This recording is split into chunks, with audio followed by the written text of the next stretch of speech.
kuliah dengan 2 materi ya, ada teknik aseptik dan nanti protokol aseptik klinik.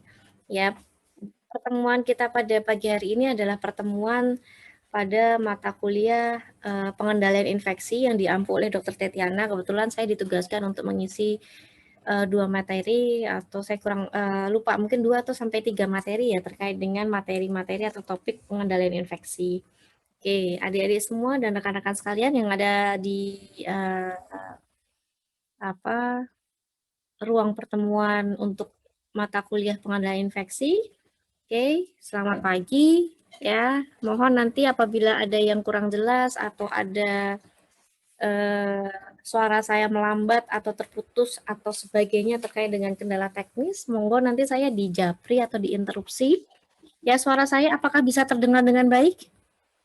Bisa, Dok. Bisa, Dok. Bisa, Dok. Jelas ya? Jelas.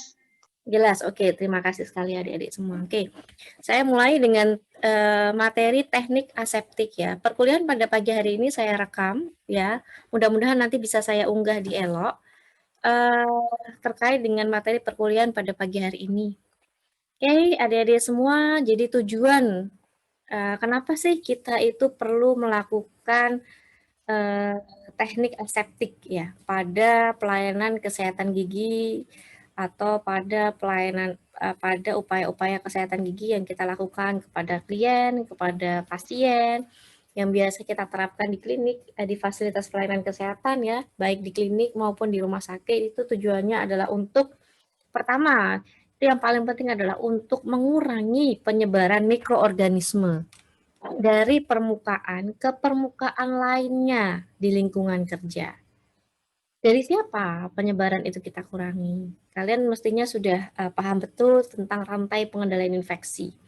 Ya, jadi tujuan penggunaan teknik aseptik itu adalah pengurangan penyebaran mikroorganisme.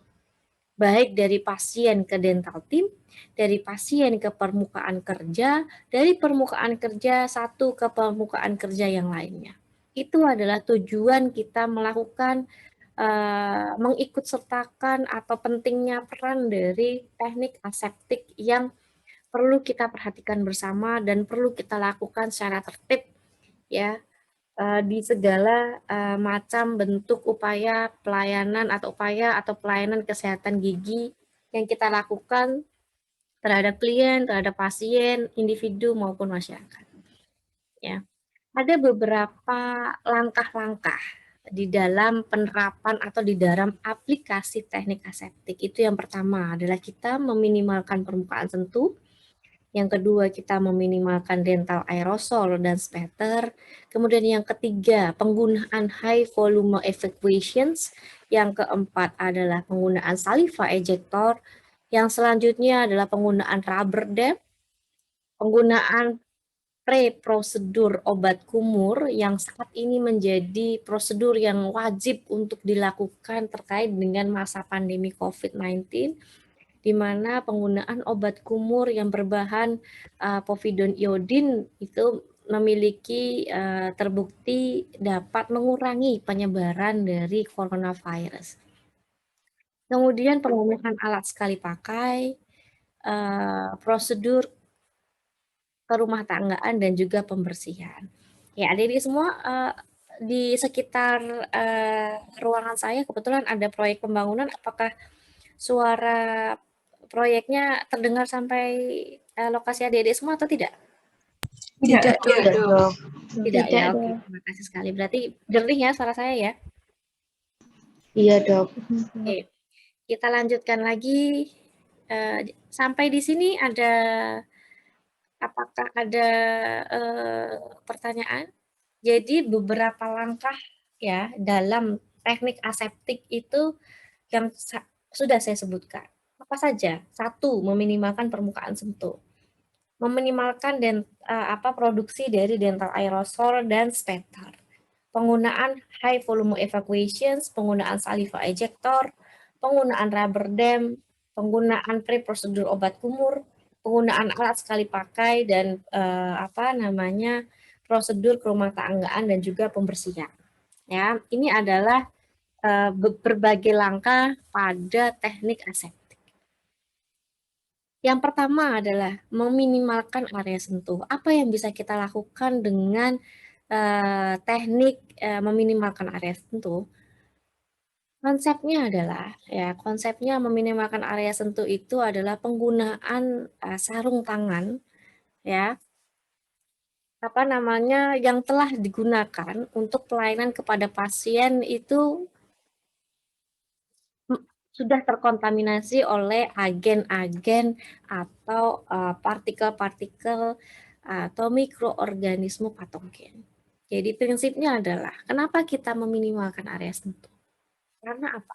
Karena walaupun kita sudah menggunakan sarung tangan, ya perlu kita pahami bersama bahwa sarung tangan yang telah digunakan untuk memberikan pelayanan kepada pasien itu telah terkontaminasi oleh agen-agen atau mikroorganisme yang infeksius yang patogen.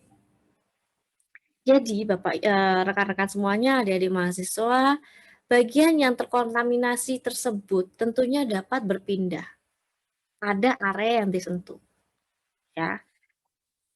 Dari tangan, dari glove menyentuh meja, menyentuh rambut, menyentuh bolpen, menyentuh pegangan tangan, pegangan handle lamp, menyentuh pegangan dari dental unit, menyentuh handle pintu, ya. Oleh karenanya, sebisa mungkin tim pelayanan kesehatan, khususnya di bagian kesehatan gigi, itu harus menghindari untuk menyentuh permukaan dengan jari tangan, dengan tangan-tangan yang sudah memakai glove tadi, yang tentunya asumsi kita adalah sarung tangan tadi tentunya mengandung saliva atau darah, ya, dari pasien. Itu konsepnya. Yang kedua yaitu adalah meminimalkan dental aerosol dan meminimalkan pembentukan dari spatter, ya. Dental aerosol dan spatter itu biasanya dihasilkan ketika menggunakan handpiece berputaran rendah dan juga tinggi, penggunaan ultrasonic scaler dan penggunaan water searing. Dental aerosol itu apa? Mungkin adik-adik semua masih ingat ya kuliah sebelumnya yang menyatakan bahwa dental aerosol itu adalah partikel yang kecil, tidak terlihat dari saliva, ya, yang mengandung sebagian kecil mikroorganisme serta dapat terhirup atau berada pada udara sekitar. Partikel aerosol ini sifatnya dia sangat kecil, kurang dari 50 mikrometer, ya, diameternya. Ukuran paling kecil yaitu sekitar 5 mikrometer yang dapat terhirup oleh paru-paru, ya, kantong udara atau alveoli.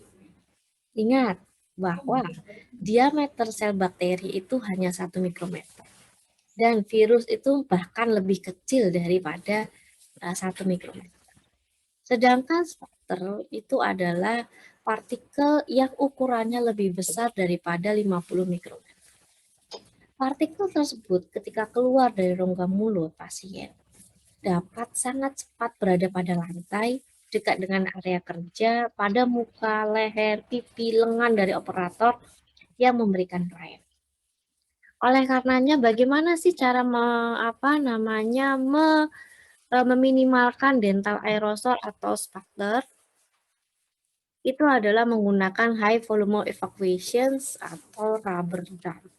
Ya, jadi cara meminimalkan dental aerosol dan spatter adalah penggunaan high volume evacuations dan penggunaan rubber dam. Ini adalah contohnya dari aerosol dan spatter.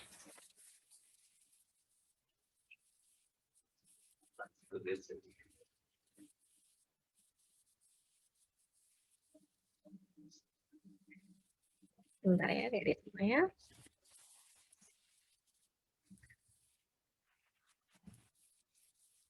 Ini adalah contohnya dari penggunaan ya.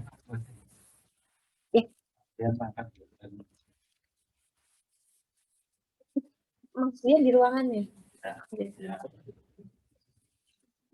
Ini adalah contoh dari pembentukan aerosol dan spatter, ya adik-adik semua ya.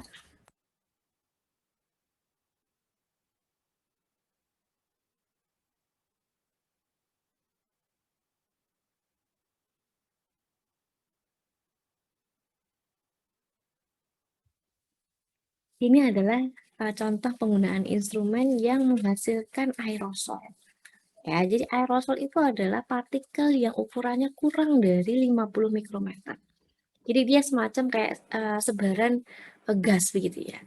Tapi dia sebenarnya air atau ada lebih besar daripada ukuran gas ya. Jadi kelihatannya misalnya kita menghidupkan handpiece, menghidupkan ultrasonic scaler, itu ada cipratan-cipratan yang ukuran diameternya kecil begitu. Ya, ini adalah yang dinamakan aerosol. Ya. Nah, sebenarnya pada handpiece ya itu ada fungsi yang namanya aspirating function. Tetapi memang tidak semua handpiece itu didukung oleh penggunaan aspirating function. Jadi, penggunaan handpiece itu sangat bertendensi atau sangat dapat menimbulkan adanya aerosol sehingga perlu diwaspadai. Ya. Lalu kemudian kita lanjutkan dengan bagaimana teknik aseptik itu adalah penggunaan high volume evacuations. Di mana tujuan penggunaan high volume evacuation selama penggunaan instrumen putar dan water shearing itu adalah mengurangi keluarnya dental aerosol dan spatter.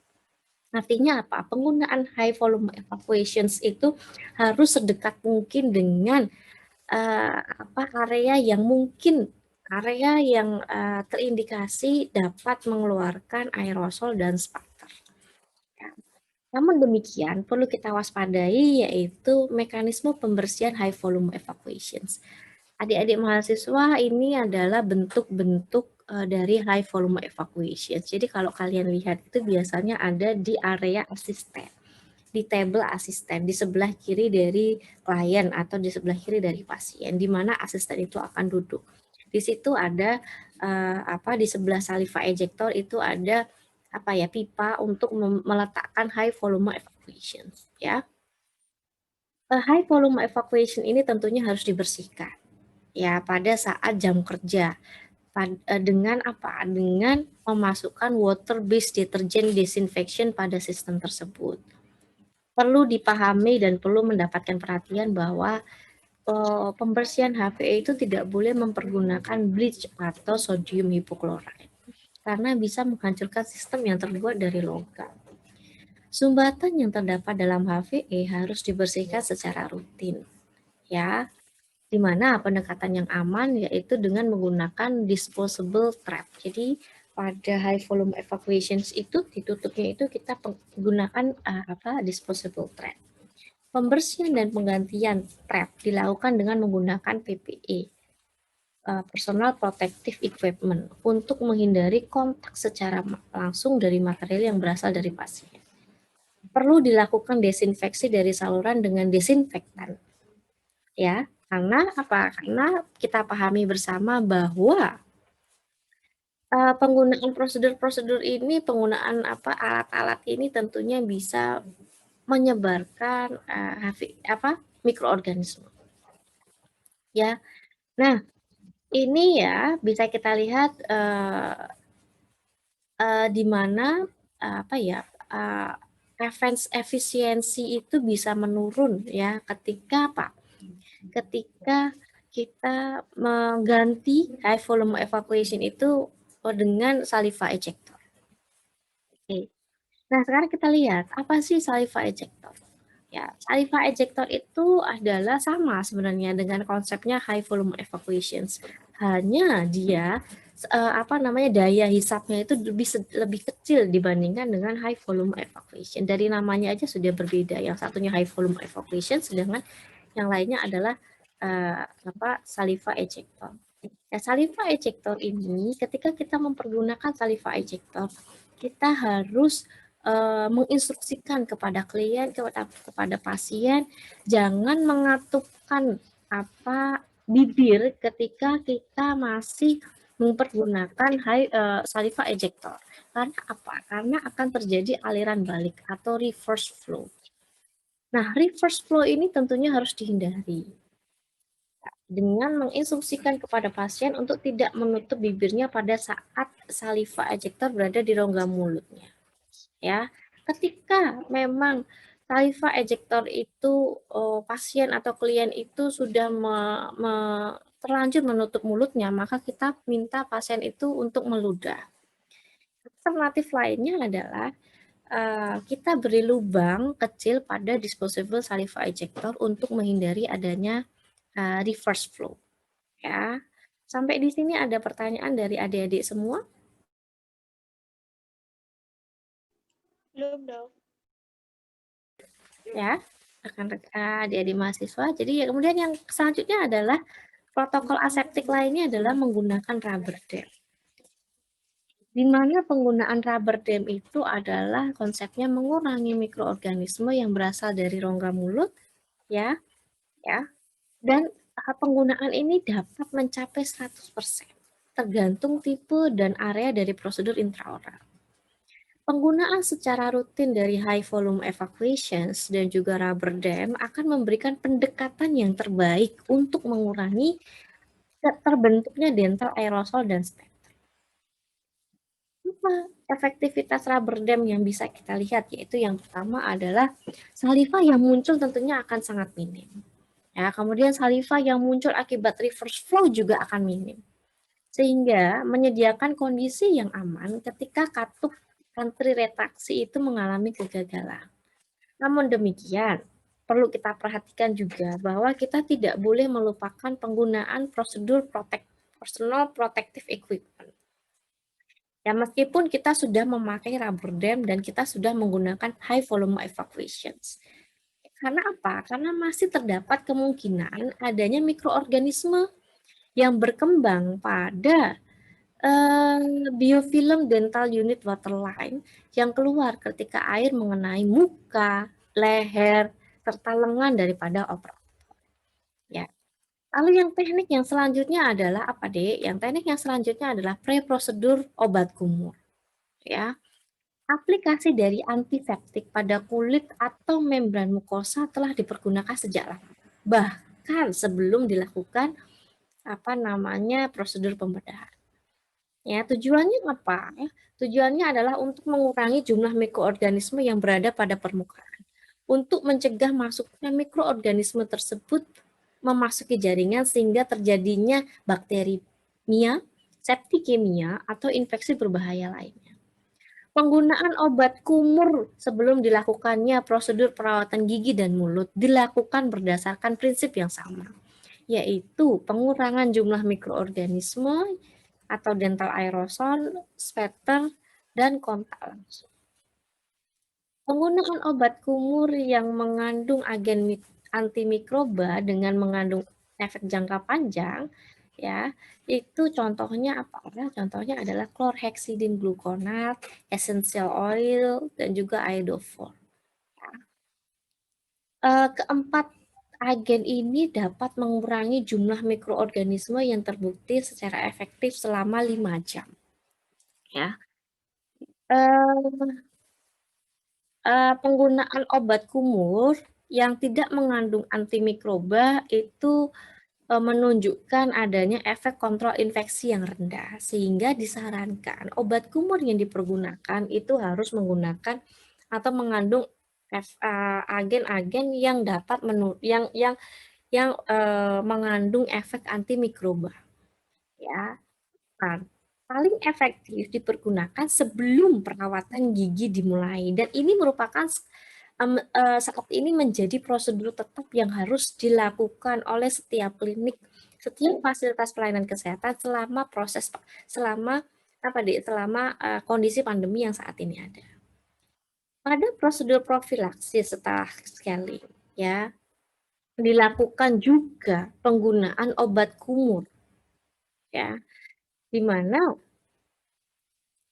karena apa? Karena pada saat penggunaan obat kumur ini, karena tidak mungkin pada saat scaling USS ya, dan tindakan scaling ini kita menggunakan rubber dam dan juga menggunakan high volume evacuation, sehingga penggunaan obat kumur yang mengandung agen antimikroba ini dianggap ya terbukti paling efektif pada prosedur-prosedur tersebut. Selanjutnya adalah penggunaan alat pakai alat-alat sekali pakai atau disposable item. Ya, disposable item itu definisinya apa? Satu kali pakai, satu pasien, ya, terbuat dari plastik atau metal yang murah. Bahan-bahan ini kenapa disposable? Karena tidak bisa disterilkan, tidak tahan terhadap panas, dan tidak bisa dilakukan pre-cleaning, ya, sehingga disebut sebagai single use device. Penggunaan single use device oleh Food and Drugs Administration, lembaga sertifikasi keamanan dari Amerika, itu menyebutkan bahwa penggunaan SUD ini lebih banyak keuntungannya dibandingkan dengan penggunaan reusable items, mencegah transfer mikroorganisme.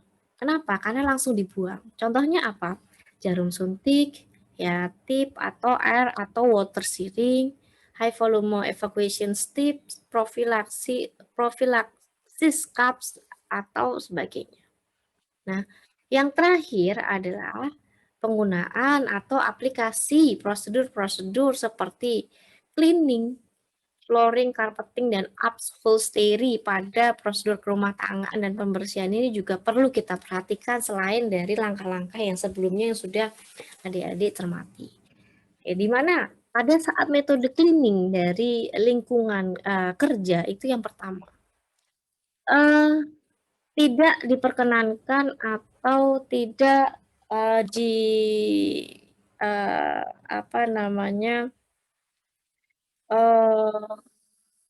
tidak diperkenankan atau tidak direkomendasikan menggunakan alat kering atau sapu. Karena apa? Karena dapat menyebarkan mikroorganisme dari satu permukaan ke permukaan yang lainnya. Oleh karenanya sebaiknya menggunakan lap atau kain basah. Karena apa?